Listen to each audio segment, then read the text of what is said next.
Hello tout le monde, j'espère que vous allez bien.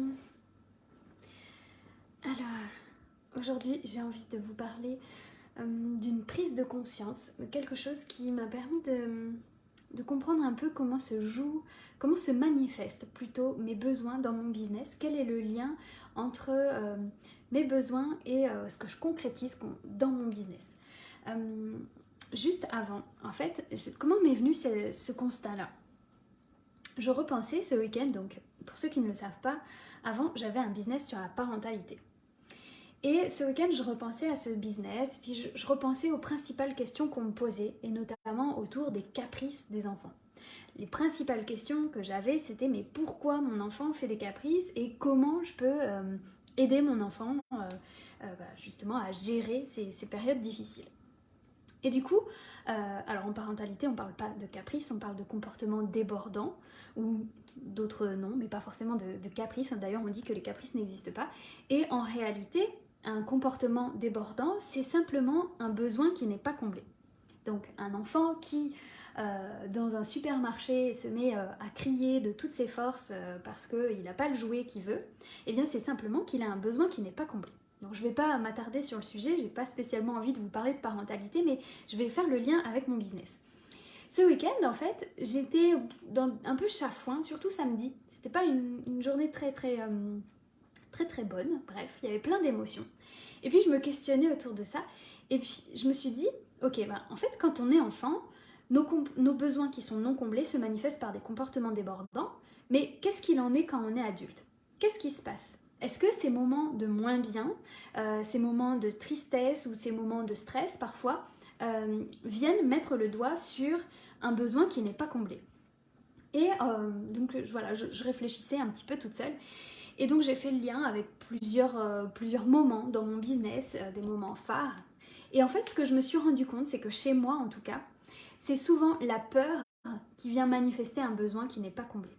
Souvent, quand je ressens une émotion de peur, donc au moment où je devais lâcher mon précédent business, par exemple, j'avais peur de lâcher mon précédent business qui tournait à peu près bien, et je me disais mais qu'est-ce que je vais faire? Comment je vais reconstruire? Comment je vais repartir de zéro? Ben là, clairement, c'était un besoin qui n'était pas comblé. J'avais ce besoin de me réaliser autrement que par la parentalité qui n'était pas comblé. Bref, j'ai fait le lien avec plusieurs moments de ma vie où effectivement, à chaque fois que je ressens une peur dans mon business, eh bien, c'est souvent que derrière, il y a un besoin qui n'est pas comblé. Et en fait, ce besoin, c'est tellement important de mettre le doigt dessus. Parce que en réalité, c'est exactement ce qu'on doit venir combler pour retrouver son alignement, pour revenir dans la joie, pour retrouver du sens, etc. Quand, du coup, je me suis vraiment posée avec ça et je me suis dit, ok, quelles sont mes peurs du moment? Donc voilà, j'ai listé quelles sont mes peurs. Hein. Alors en réalité, il y en a toujours. Hein. Il y en a qui sont plus ou moins vives, il y en a, c'est juste des petites pensées comme ça, et puis il y en a d'autres qui sont vraiment des freins à un moment donné dans le business. Et derrière ces peurs-là, qu'est-ce qui se cache? C'est quoi le besoin derrière? C'est quoi le besoin qui n'est pas comblé? Chez moi, j'ai identifié beaucoup le besoin de liberté, le besoin de réalisation. Mais du coup, ce que je trouve intéressant dans cette démarche, c'est vraiment de voir comment est-ce qu'on peut combler ces besoins-là, parce qu'en réalité, quand nos besoins sont comblés, ben, du coup, déjà on lâche nos peurs, et puis en plus, surtout, on devient beaucoup plus magnétique. On est beaucoup plus attractif, entre guillemets, parce que comme nos besoins sont comblés, ben, on est dans un épanouissement qui est beaucoup plus grand que lorsque nos besoins ne sont pas comblés. Alors oui, à l'âge adulte, on ne fait plus de caprices dans les supermarchés, euh, ou alors c'est qu'il y a un petit souci, mais néanmoins, c'est pas pour autant que tous nos besoins sont comblés. Et souvent, et notamment je le vois chez mes clientes, on se pose beaucoup la question des émotions. Voilà, quelles sont les émotions, quelles sont les peurs, quels sont les blocages, etc. Mais on se pose moins souvent la question des besoins. Et j'avais envie de vous partager ça parce que du coup, ce week-end, enfin, notamment hier et un petit peu ce matin, j'ai travaillé sur cette question des besoins. Quels sont aujourd'hui les besoins qui ne sont pas satisfaits dans mon business et ou dans ma vie de manière générale? Parce que moi, je vois les choses comme des réservoirs. Je vois on a plein de besoins. Donc chaque besoin est un réservoir. On a besoin d'amour, besoin de reconnaissance, besoin de sécurité. Voilà, il y en a des dizaines et des dizaines. Et pour moi, on remplit ces différents réservoirs avec les différentes sphères de notre vie.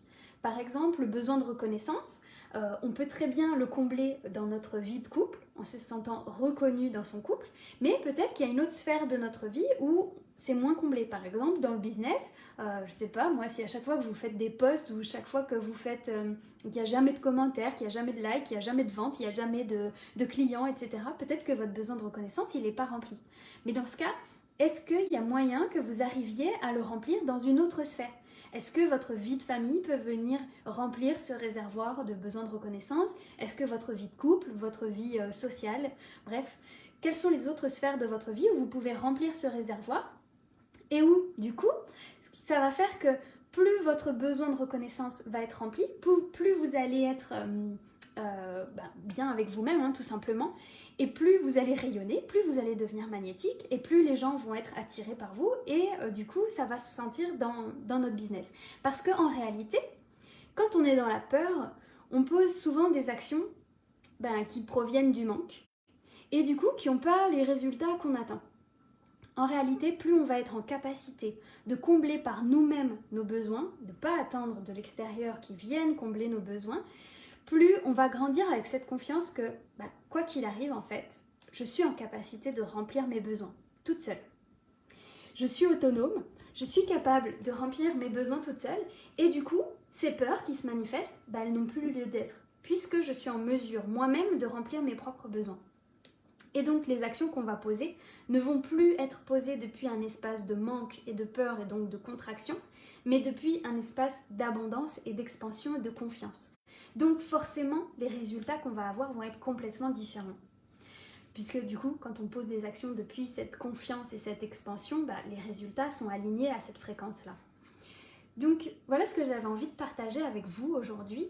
Vraiment, juste aller regarder quels sont les besoins qui ne sont pas comblés, quels sont les besoins cachés derrière vos peurs, comment vous pouvez grandir ces besoins, remplir ces fameux réservoirs, quelles sont les sphères de vos vies par lesquelles vous pouvez remplir ces réservoirs.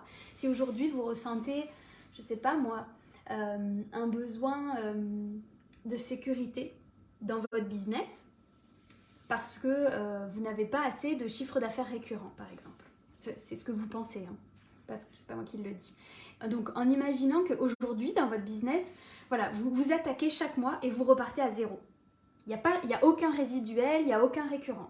Et vous avez la croyance que augmenter votre résiduel vous permettrait de vous sentir en sécurité. Parce que donc, vous avez peur que votre business coule d'un mois à l'autre. J'exagère un peu, mais c'est un peu l'idée, quoi. Chaque mois, en tout cas, vous commencez le mois en disant qu'est-ce que ça va être ce mois? Ok, jusqu'à maintenant, j'ai bien tenu, mais là, j'attaque le mois encore à zéro. Je ne sais pas si je vais avoir de nouveaux contrats. Qu'est-ce qui va se passer? Il y a des peurs. Le besoin que vous identifiez derrière, c'est un besoin de sécurité. Moi, du coup, j'irai regarder comment est-ce que je peux grandir ce besoin de sécurité dans toutes les sphères de ma vie. Parce que je sais que mes vases, ils sont communicants. Plus je vais grandir mon sentiment de sécurité dans mon couple, plus je vais me sentir bien dans ma famille, plus ça va se répercuter sur mon business. Et donc plus je vais être en sécurité, grandir ce besoin de sécurité, plus les actions que je vais poser seront alignées à cette fréquence-là et donc les résultats iront avec. Alors que si je reste dans la peur de ne pas avoir de chiffre d'affaires, de ne pas avoir de nouveaux clients, de ne pas avoir de nouveaux contrats, je vais poser des actions depuis la peur. Alors soit je ne vais pas poser d'action du tout parce que je vais être carrément paralysée, soit je vais poser des actions mais depuis une énergie de manque et donc tout ce que je vais manifester c'est encore plus de manque. Donc voilà ce que j'avais envie de partager avec vous, ce lien entre peur, besoin et puis cette idée de comment est-ce que vous pouvez combler ce besoin que vous aurez identifié dans... Voilà, je fais ce petit geste-là, c'est vos petits réservoirs, vos besoins. Comment vous pouvez les combler par différentes sphères de votre vie, tout en ayant conscience et confiance que si vous le remplissez par là, forcément, ça se jouera aussi dans votre business. Donc je vous souhaite une belle fin de journée et puis je vous dis à bientôt.